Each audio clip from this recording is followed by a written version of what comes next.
All right, guys. So I wanted to talk a little bit about today about what your homework is going to be, or maybe even your classwork. So if you have not done the homework yet, you were supposed to send me images of some realistic things, or even maybe unrealistic things, because you're going to need references to start building your creature.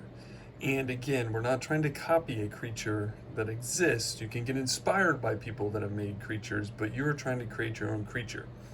And so I'm going to work off a little water creature, and I'm going to use this anglerfish as my main inspiration along with this crab. And I just made little notes to myself about I'd like to use some glow-in-the-dark paint and little sharp teeth with a little bait appendage that he has out here. I'd like to use some small appendages and some big claws for my crab creature.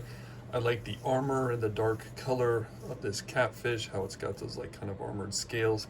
And then I found this old sea creature that had all these big armored plates. So I kind of gathered my inspiration from this. Then from that, I got this drawing, all right, of this creature that I'd really like to do. And then I kind of did my drawing. Now notice as I sit the drawing down here, you know, it fits on a piece of paper, and we do not want to make our drawings any larger than a sheet of paper. Because we're trying to keep this small for the fact that you're going to be taking it to and from school.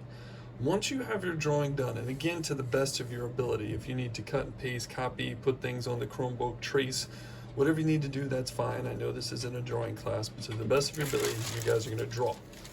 Then you guys can watch the other video that I've added to this assignment. But if you have tracing paper at home, or mainly some thin paper, or possibly, you know, you're going to come to school on Monday and get this as well. We're going to do this basic shape drawing where I'm going to take my creature and I'm going to just draw basic shapes to make the body. This is how we're going to build our armature. So I'm going to use a circle for the head. I'm going to use, you know, lines for the arms and where the arms break. Circles for where I should put the claws.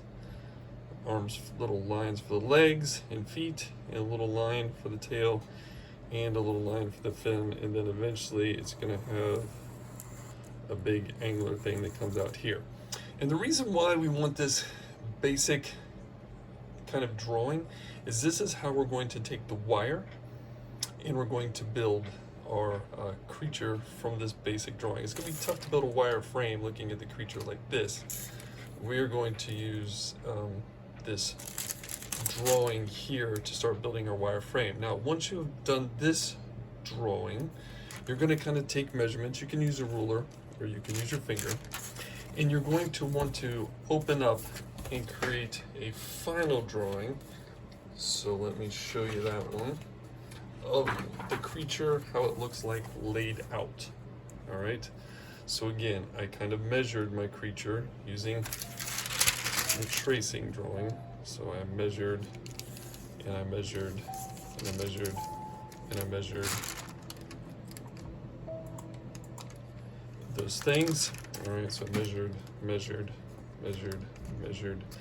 and I made the creature look laid out. And this is how we're going to build your wire creature when you come into class. So watch the two videos, get your drawing done, and then do one more drawing where it looks like the creature is laid out completely flat, and that is your work for the week.